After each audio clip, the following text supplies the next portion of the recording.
I've asked you to watch this film about Dupuytren's contracture because we've decided to go ahead with an operation to remove the contracture from the palm of your hand. This is in order to improve the extension of your fingers and improve the function generally. It's important you understand some of the risks involved with the surgery and what the procedure will involve.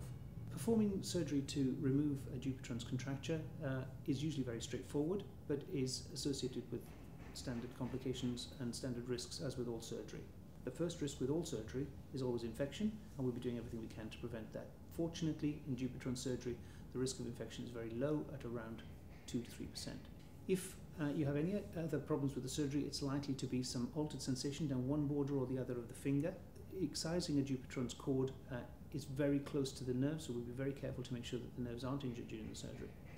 The risk of nerve injury is about 1 or 2%. Tendon injury is extremely uncommon, and it's likely that you'll be able to have normal function in your finger afterwards. The commonest risk of Dupuytren surgery is that the Dupuytren's cord either recurs quite early, and the recurrence rates are about 20% at 5 years following this surgery.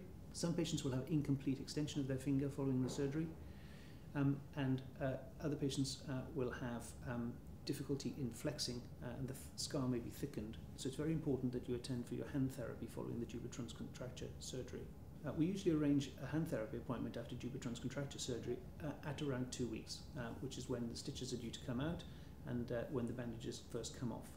After Dupuytren's contracture release, when you wake up after the surgery, you'll have a bulky bandage around the hand which will be holding the fingers in an extended position, in the best position that we could achieve at the time of the surgery.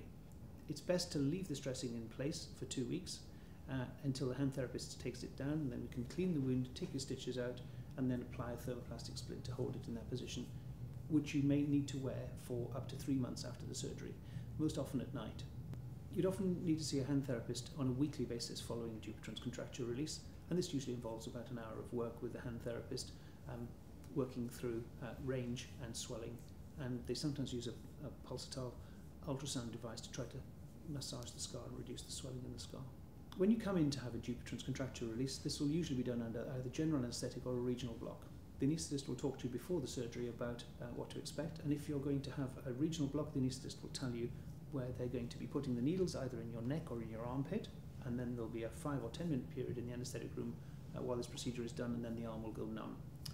If you have a regional block, you'll then need to carry your arm around for 24-48 hours until the full power and the feeling comes back in your arm. Most of these procedures, however, are done under general anaesthetic, and following a general anaesthetic, we'd like you to have an escort to go home. We'd like you to keep your hand elevated for 24-48 hours, and if the operation is done late in the day, these operations can often be fairly lengthy. It usually takes about 45 minutes per finger, so if you had a long anaesthetic during the day, you may need to stay overnight and go home the next day. When you go home, we'd like you to keep the hand elevated and begin your exercises on the other fingers. So the fingers that aren't immobilized in the splint, we'd like you to get those moving as quickly as possible so that they don't become stiff. And usually after Dupuytren surgery, you can expect to return to work after the 2-week appointment when the thermoplastic splint has been removed, if your job would allow you to do that.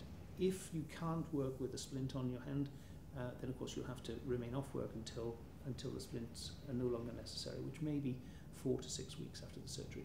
If you have any concerns about your dressings, swelling in your hand or pain, then you should call my secretary or contact the ward, and we'd be happy to see you urgently if necessary, or have a telephone conversation, or you could even send us an email if that seems to be helpful.